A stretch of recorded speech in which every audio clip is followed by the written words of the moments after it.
بسم اللہ الرحمن الرحیم. اگر آپ کالے علم اور جادو سے بچنا چاہیں تو آپ اس ویڈیو پر عمل کریں. ایسے عاملوں کے پاس نہ جائیں جو پیسے لیتے ہیں، غیب کی خبریں بتاتے ہیں، زعفران مانگتے ہیں.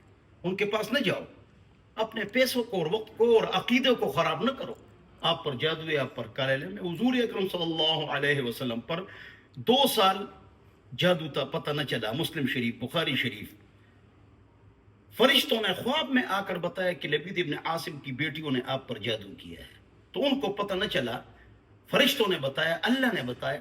تو آپ کیسے، مطلب یہ ہے کہ ایسے عاملوں کے پاس جاتے ہیں.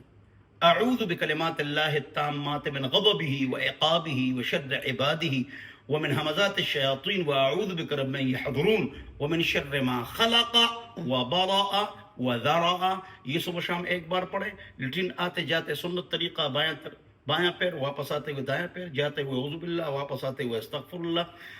اگر دعائیں نہ آئے اللہم انی اعوذ بک من الخبث والخبائث، واپس غفرانک الحمدللہ الذی اذهب عنی الاذى وعافانی. 4 قل الحمد شریف، آیت الکرسی. ہاتھوں پر دم کریں، بدن پر ملے. انشاءاللہ آپ کو کالا علم نہیں ہوگا، جادو نہیں ہوگا. شک نہ کرو، وہم نہ کرو، عاملوں کے پیچھے مت جاؤ. اپنے وقت کو، پیسے کو، بلکہ عقیدے کو برباد نہ کرو. اللہ تعالیٰ مجھے اور آپ حضرات کو اس پر عمل کرنے کی توفیق نصیب فرمائے. والسلام.